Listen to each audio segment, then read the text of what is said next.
You are welcome here, just the way you are. No more hiding tears, no more covering scars. You are welcome,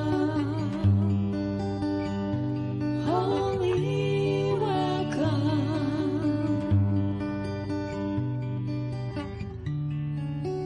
You are welcome here, just the way you want to be. Bring your deepest hopes and all your wildest dreams. You are welcome, holy welcome, holy welcome.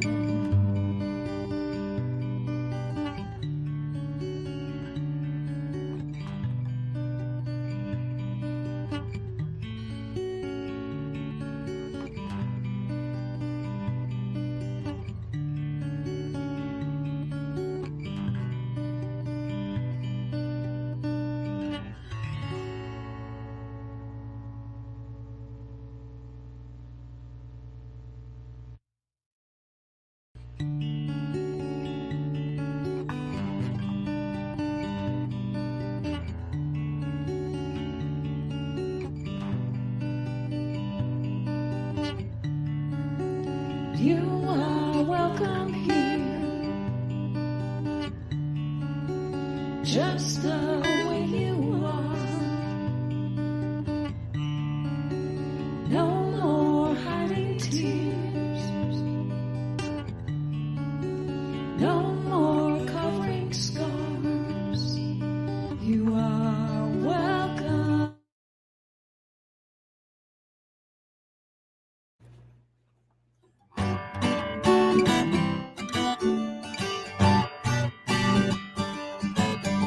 There's something in the air, the dream of life in love, with minds that rest in prayer, sparking joy we're in awe. No matter where your path has been or time will somehow flies, like souls will come home again, true friendship ever thrives. Is this where the magic happens? Can you feel the farce revealed right now in you and me? The secret is wherever we are. There's something in a smile that can turn a day around. Moments so worthwhile when we find common ground. No matter what the day might bring, right here we can align, knowing that we will be seen as perfect, whole, divine. This is where the magic happens. Let's feel all the hearts, from close to me and me to you. The secret is wherever we are. So meet me where the magic happens, feeling all the hearts ignited now in you and me. The secret is wherever, the secret is whenever, the secret is together we are.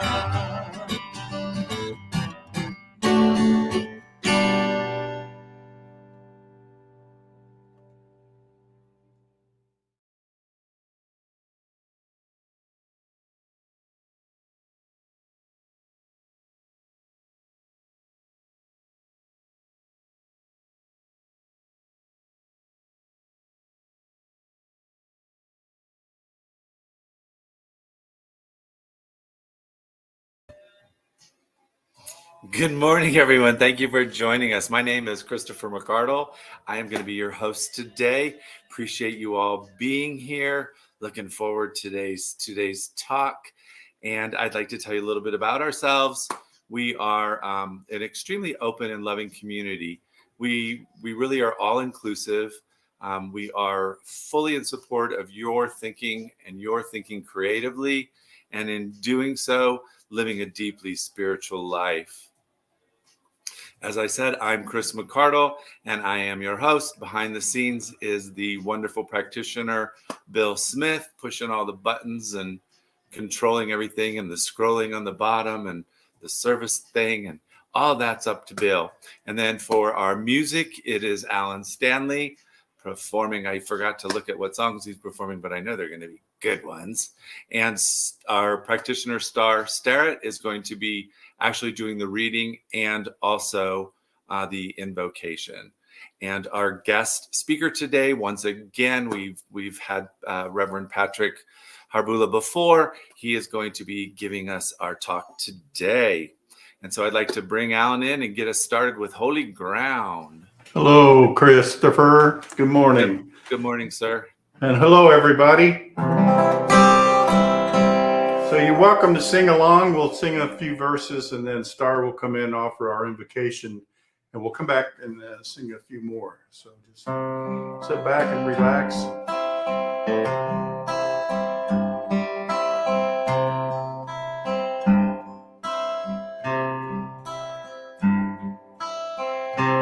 Everywhere I am is holy ground,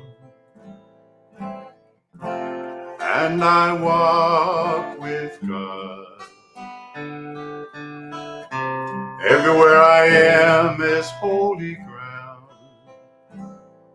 for the power and the presence of pure spirit makes my path gentle and easy. Gentle, easy.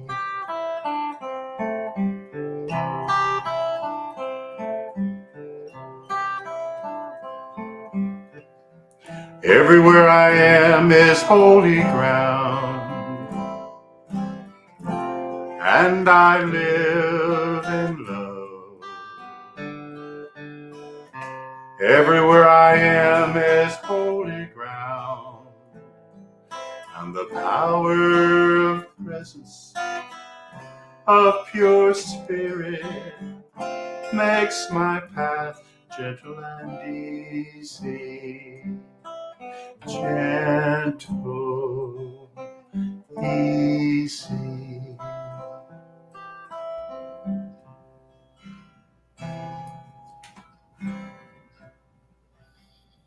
Okay, right here and right now, I know that there is perfect peace. There is only one mind, one infinite intelligence. And that infinite intelligence is offering to me right now, through its pure pleasure, the kingdom. And it is said the kingdom is within, and when accepted, all else will be added unto it. So I accept this pleasure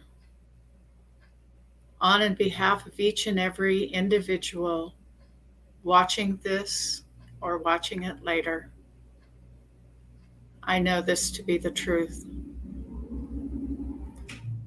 This pleasure is pure joy. And I invite each and every one of us to feel that pleasurable joy right here and right now, knowing that this service is perfect for wherever we stand. That pleasure is right there within. And so I launched this beautiful opportunity to listen to Reverend Patrick talking about pleasure and the divine kingdom within. And so I release it into the law, knowing that it is already complete, it's already done.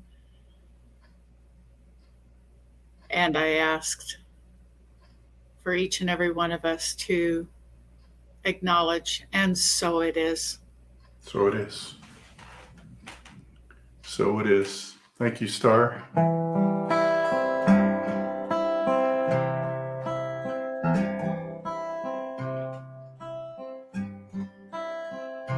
Everywhere I am is holy ground, and I stand in peace. Everywhere I am is holy ground, for the power and the presence of pure spirit makes my path gentle and easy. Gentle, easy. Everywhere I am is holy ground, and I dance in joy. Everywhere I am is holy ground, for the power and the presence of pure spirit makes my path gentle and easy. Gentle, easy, gentle. Everywhere I am is holy ground, and I walk in God. Everywhere I am is holy ground, for the power and the presence of pure spirit make my life gentle and easy. Gentle, easy, gentle, easy. I would like to bring Star back to offer our reading today. Hello, Star. Hello again. So I chose for the reading today, right from the Science of Mind book, a statement from Ernest Holmes. In mental work, we must realize there is one infinite mind, which is consciously directing our destiny. Declare every day that no mistakes have been made.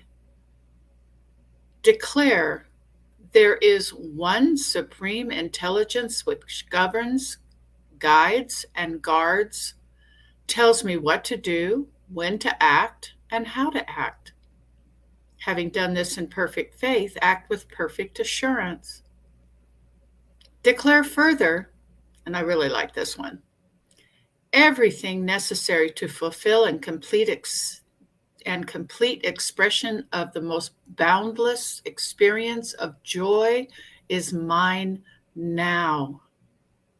Know this, see it, feel it, and be it.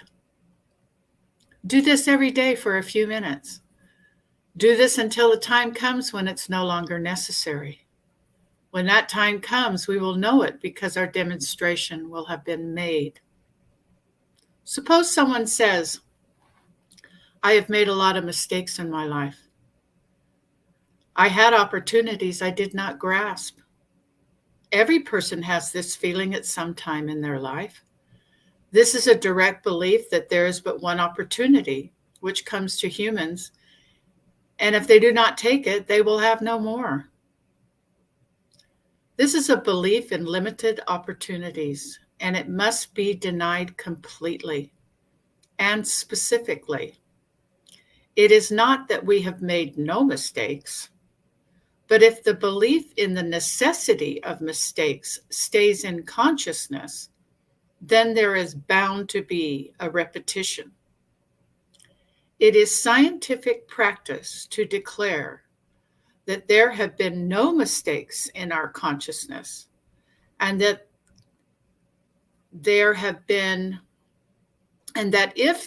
been, They are now wiped out. There are none in the divine plan, and there is no plan for humanity other than the divine plan. Thank you. Thank you, Star. So I like to sing songs, repeat songs once in a while, at least maybe every other month or so, because when we get used to them, it's easier to sing along. So actually, somebody brought this up the other day that they really like this song by Scott Johnson. So we'll sing this today and join right in.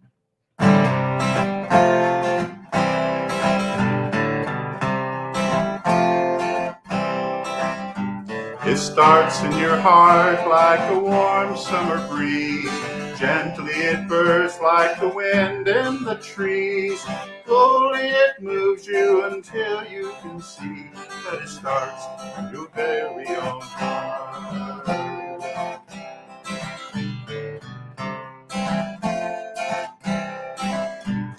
The feeling you want is more near than you know. It's not to be found in the places you go. It only resides in the depths of your soul, and it starts in your very own heart.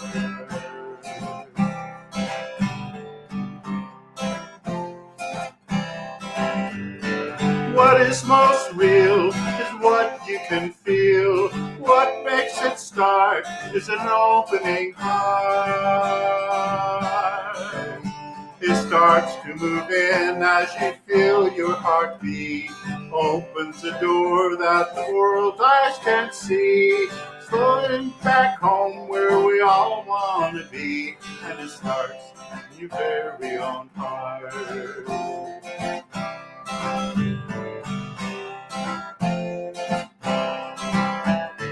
What is most real is what we can feel. What makes it start is an opening heart. It starts to move in when you feel your heartbeat. Opens a door to a world eyes can't see. Slowly it brings you back home where we'll be. And it starts in your very own heart. Your very own heart, your very own heart. Namaste, everybody. Namaste, Alan. I like that song too. I really love the words. I really do. Yeah, that's great. It's a lovely song. And thank you. All right. We are about ready for our guest speaker. As you all know, the yearly theme for Centers for Spiritual Living is Living Out Loud. And in June, our theme for the month of June is Embracing Self-Care. And today's talk is pleasure. I like that word. Makes me feel pleasure. So it's my pleasure to introduce Reverend Dr. Patrick J. Harbula. He is a best-selling author of The Magic of the Soul, Applying Spiritual Power to Daily Living. And his brand new book from St. Martin's Press is Meditation, the Simple and Practical Way. That is through Living Purpose Institute. It is my honor and my privilege to welcome again Reverend Dr. Patrick Harbula. Good morning. Good morning. How are you doing today? Oh, I'm doing fantastic. Happy Father's Day to everyone who is a father and everyone who has ever had a father. There we go. Well, take it away. It's right, your talk today. So the theme is pleasure. So I decided to talk about joy today. And so my talk title is Do It for Joy. So I'm going to start with a little story. You've probably heard this story before. What did the Buddhist monk say to the hot dog vendor? Give it a little pause. Most of you have heard this. Make me one with everything. But maybe you haven't heard the rest of the story. So here's how the rest of the story goes. So the hot dog vendor makes the hot dog. The Buddhist monk gives him a $20 bill, hands him the hot dog, and there's an awkward moment. Nothing's happening. Finally, the Buddhist monk says, what about my change? And the vendor says, change comes from within. Change does come from within, doesn't it? So I'm going to ask a couple questions here. I can't see your hands, but you can raise them and I can like intuit your hands raising. So how many here who are on in this service today have something in your life that you're joyful for?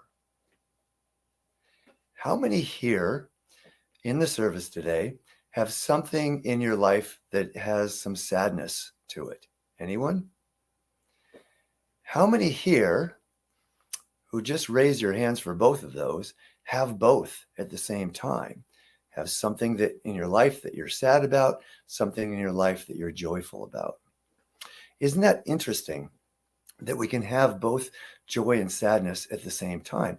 As I ask those questions, you are feeling both of those emotions, right? They can be present at the same time. I've come to the conclusion that life is all about joy. That's what we're here for. And synonymous with the joy, of course, is love. And that's all that the universe is made up of. So, and how I define joy is not as the opposite of sadness.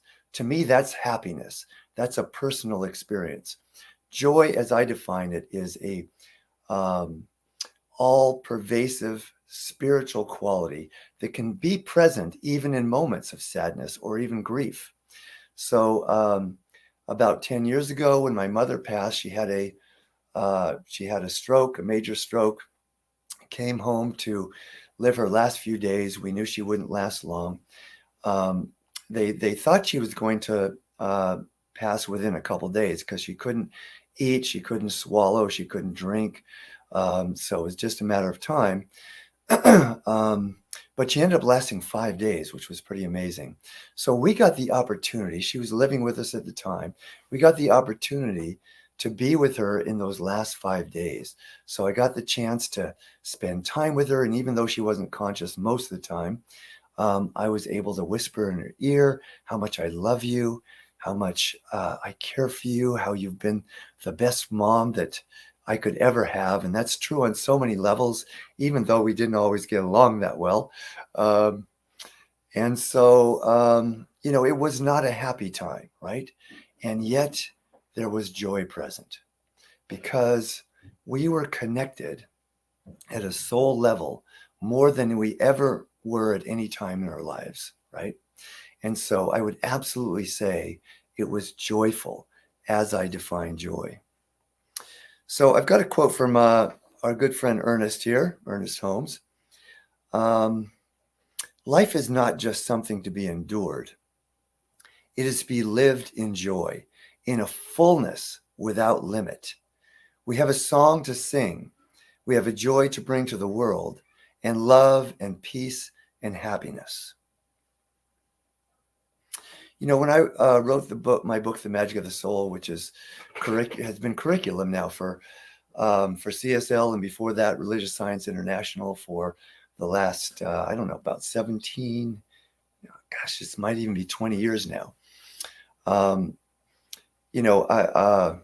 Quick story about that. I was writing a book about the magic of the soul, and it was going to be about how to manifest what we want in life. But what it ended up being about is, yes, it's magical to create what we want, but what's even more magical is to accept what is, to accept what we have, to be grateful for what we have, and not only the things that obviously bring us joy, but especially to be grateful for the things that challenge us the most, right? Because as conscious beings, when we look back at the things that challenge us the most in life, don't we usually say, oh, I can see how much I grew from that? Some of our most transformational moments are when we are being challenged the most. And so what the theme that the book became is to look for the magic in every experience. In our teaching, we often, and it's not taught this way anymore, but it still shows up in this way. And that is that when something bad happens, and it's only bad, that's a judgment that we put on an experience. But if something that we don't like happens, then we often say, what was the consciousness that created this? Or why did I attract this? The better question I have found to ask that comes out of the practice of looking for the magic in every experience is, what's the greater freedom, love, joy, any spiritual quality that wants to emerge from this situation? Doesn't that feel better than what is the consciousness, or why did I attract this? So, and what happened as a result of practicing this for years and years now is I didn't realize at the time I was on a path of joy. Joy and non-attachment, and those two are related. The more non-attached I am to situations or anything happening in the world of form, the more joy I have inside, right? And joy, and just like any spiritual experience or understanding, is always an inside out game. You know, we often think that, oh, I will have joy or I'll be happy when something happens, when my prosperity increases, when my health improves, when I meet my soulmate, some external thing. But the way it works is always in reverse of that. Is when I have joy inside, then I simply attract more things to be joyful for, right? So, so how does that work? How can I be joyful inside even when things around me don't look good? That's the practice of it, right? That is the power of consciousness. That's what we're all being invited by Ernest Holmes, by all of the great teachers through the ages, is to cultivate that inner experience of peace, of joy. In fact, I'm going to read you a quote that's just coming to mind from Pam Grout. Once you can say, this is the best thing to happen to me about everything that happens in your life, you'll be aligned with the FP, which means field of potential. You align with the FP by loving everyone, by seeing the face of God in everything, by feeling happy, by being joyful and grateful for everything, no matter what. Instead of letting, in quotes, the apparent reality dictate your inner feelings, you line up with the FP, which knows nothing but love, peace, and perfect contentment. So let's practice this. So close your eyes if you will, or you can keep them open, and just think about something really joyful, whether it be a joyful experience you've had recently or in the past, or maybe just think about your favorite pet of all time, or your child or grandchildren, something that brings you extreme joy. And just let that feeling of joy bubble up. Now, wasn't that easy, right? To access that joy. In this moment, you are a joyful being. So now let's let a moment pass by. Can you feel that joy again? Can you feel that joy again? Over and over. It's just consistently creating that experience of joy. The more consistent it becomes, the more joy we have in our life, the more our life begins to reflect that inner joy. It's always an inside out game. You know, Robert Scheinfeld in Busting Loose from the Money Game said, this is my favorite book quote from his book, says that when we get to the place in consciousness where we realize it's no better to have $1 million than it is to owe $1 million, then we'll have the consciousness to be able to create whatever we want with a snap of our fingers. Now that's an ideal, creating whatever we want with the snap of our fingers. And the way he describes that is this, and this isn't a new idea. This is Buddhism, talked about in modern day terminology. But he says, if I'm saying that one situation in the world of form is better than another situation in the world of form, what I'm saying is that the world of form has power over my inner experience. And of course, it's the opposite that is true, right? when I realize it doesn't matter what's happening in the world of form, if I can simply cultivate this experience of joy, then instead of the world of form informing my inner experience, then my inner experience is now informing the world of form. Because if the world of form has power over my inner feelings, then guess what? I don't have much power, do I? It's simply reversing that trend. So the other thing I want to talk about is that the best way to cultivate, I have found, an inner experience of joy is to do what brings us joy on a consistent basis. So another little piece from Busting Loose the Money Game is Robert Scheinfeld talks about living in, he calls it reactive mode. I translate that to responsive mode because I like the word better. But simply it means waking up in the morning. And this may sound completely impractical. In my workshops, my Joy Factor workshops that I do, I present a scenario that I'll do in just a moment. But it's wake up in the morning, ask myself, what will be the most joy to do today? And then go and do that. Now that may seem highly impractical. But what I have found is that is the most practical thing, the most practical, impractical thing that we can do for our lives. So here's a scenario. So let's imagine that if you work a 9-to-5 job or you have a business, you wake up in the morning and say, okay, what's popping into my hologram? What's on my schedule today? And then you ask the question, what will bring me the most joy to do? How do I want to respond to what's popping into my hologram? And so you look at your schedule, you say, oh, I've got a couple appointments, or I've got to be to work. But you decide, you know what? Well, it'll bring me the most joy to do today. For me, I'm close to the beach here in Thousand Oaks, California. I'm going to go to the beach today. That'll bring me the most joy. So I make a couple calls, just let people know I've got to change my schedule, and I go to the beach. So again, this may sound practical, but let's see how practical we can make it. So you come home from the beach and you decide, boy, that was fantastic. Just feel replenished. And then the next day you wake up in the morning, say, well, it'll bring me joy today. Well, I had a lot of fun at the beach, but I've got these things in my schedule. You know what? It'll bring me joy to go to the beach again. So once again, you decide to go to the beach. Let's say you do this for several days. And eventually, I guarantee you that at some point, you're going to say, you know what? Wake up in the morning and you're going to say, it's been fun going to the beach, but I'm kind of missing my job, missing the people I work with, missing those appointments that I rescheduled. You know what? I'm going to go and take care of business today. That will bring me the most joy.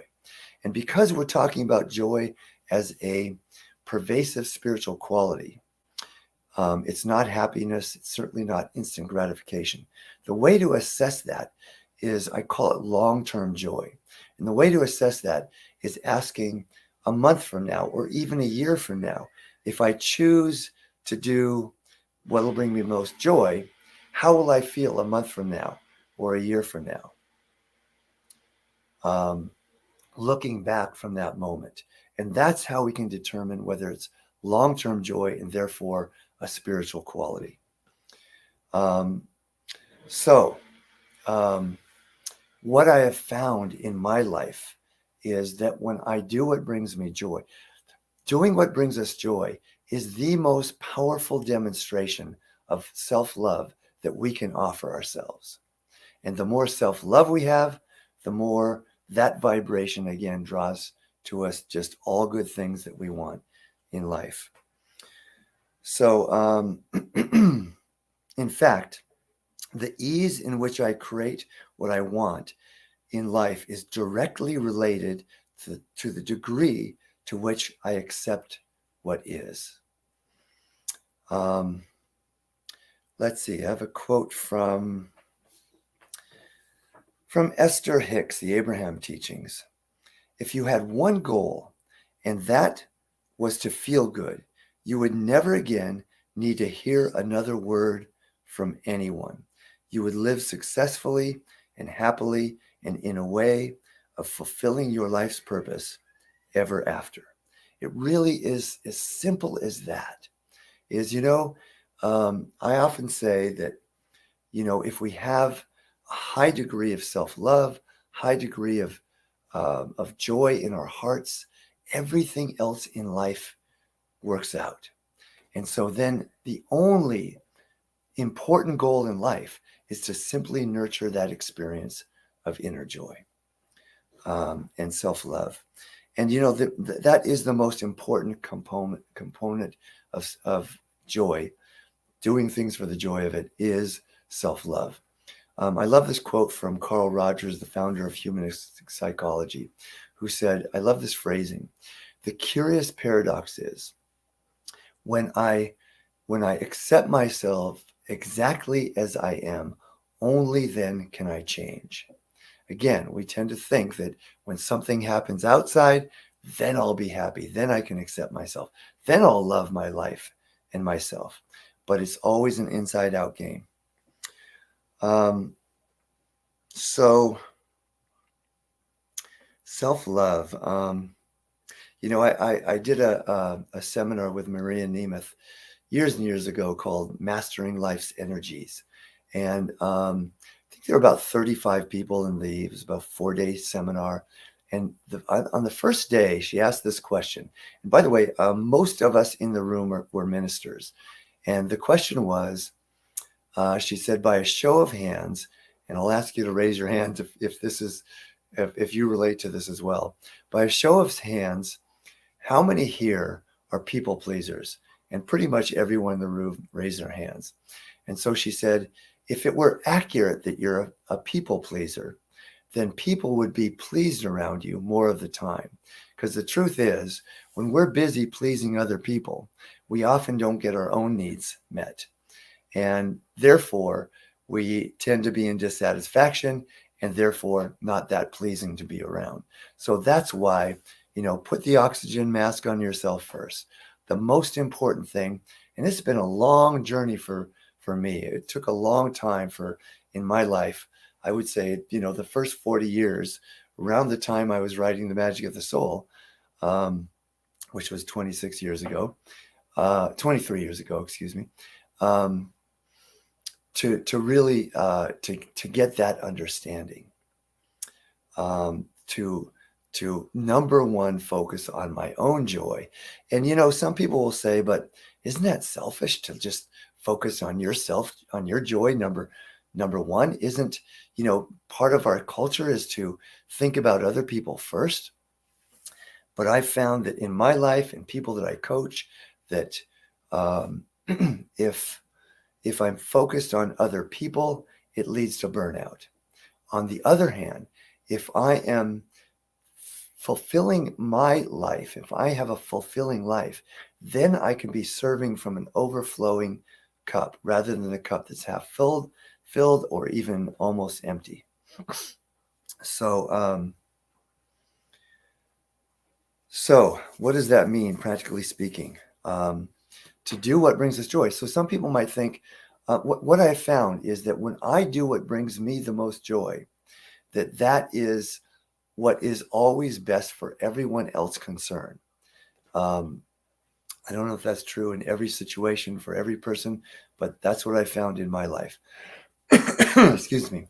So for example, if someone stays in a unhealthy relationship, an unfulfilling relationship, a toxic relationship, because they don't want to hurt the feelings of the person they're with, then am I really doing that person a favor, right?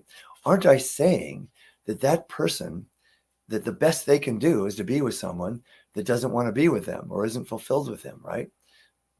The best thing I can do for that person is to let them go so they can be free to find a person that loves them unconditionally, right?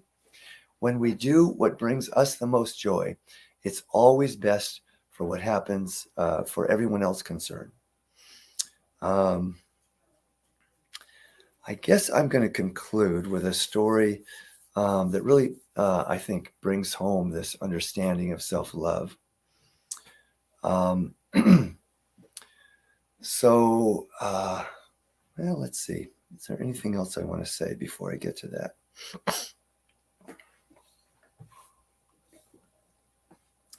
That's all my quotes. So let's go there.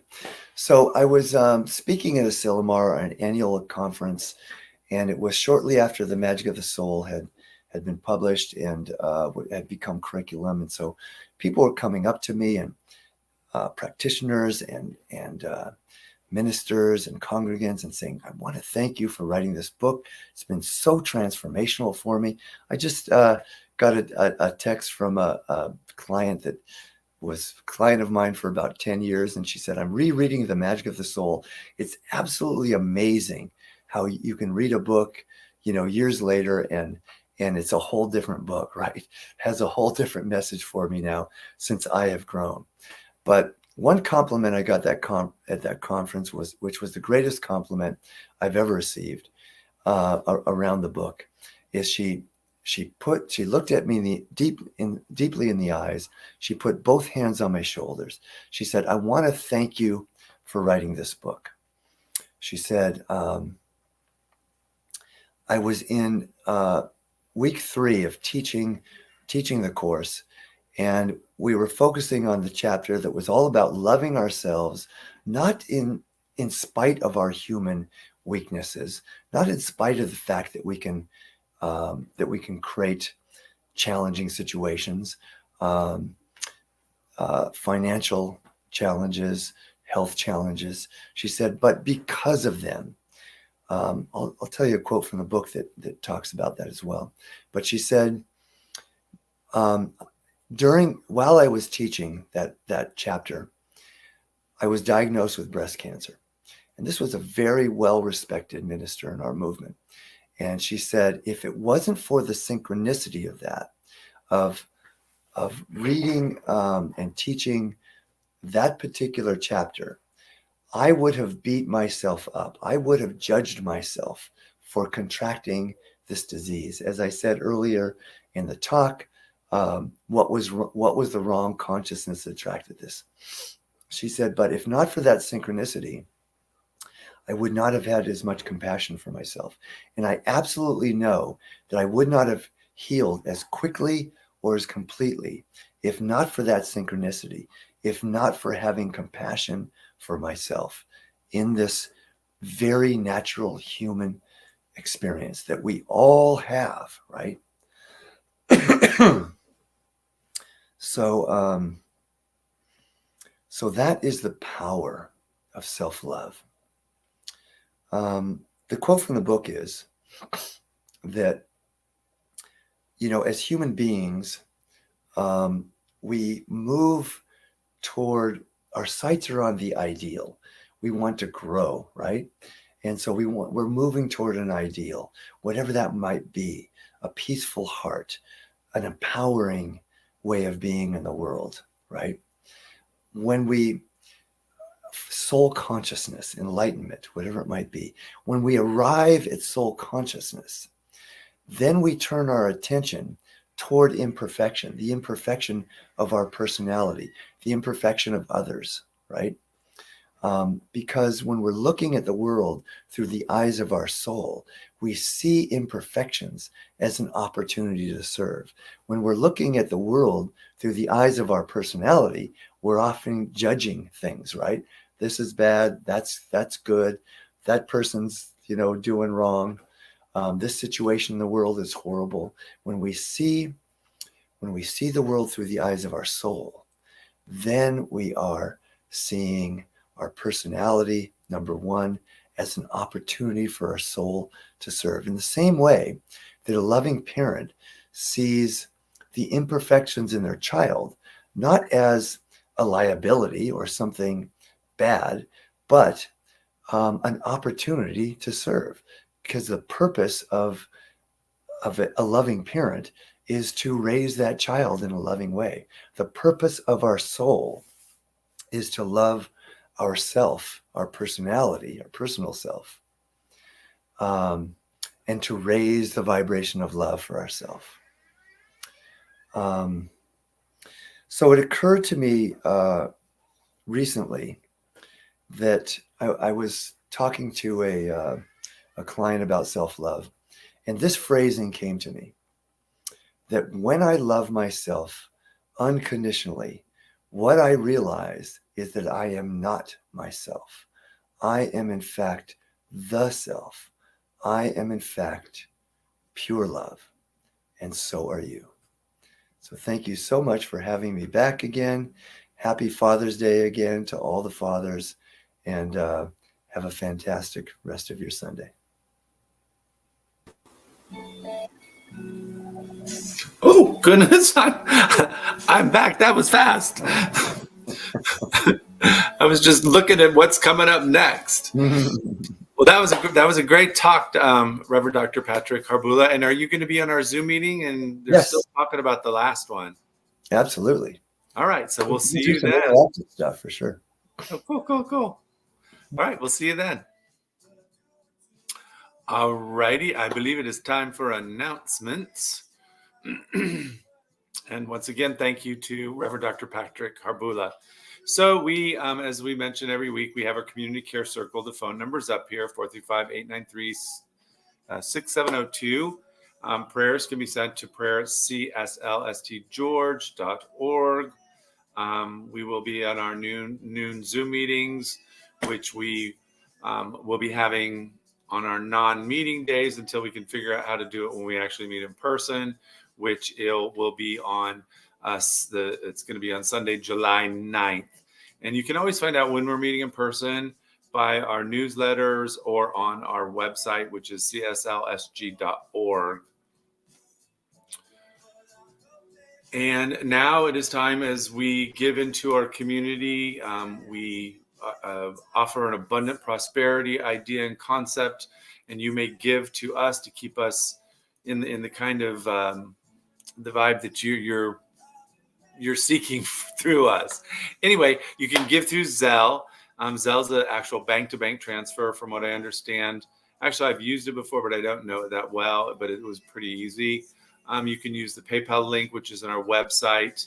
And you can also use the QR code. You take your little camera and bloop, and it'll take you right to the link. And of course, you can send by snail mail to the P.O. Box 3132 in St. George, 84771. All righty. Next Sunday, our own Reverend Joe Kovach is going to be speaking on personalizing the infinite. And then he will also be speaking on July 2nd, Speaking Truth, Monsters, Inc. I love all of our topics. They're always so exciting. So it is time to bring everybody back in. We are going to say our closing affirmation together. There we go. There we go. There we go. Are we all here? We are all here. All here. Something wonderful is happening through me right now. It is this thing called life. Life is in my mind, life is in my body, and life is in all that I do. I am it, I embrace it, and I share it. Just the way that it is.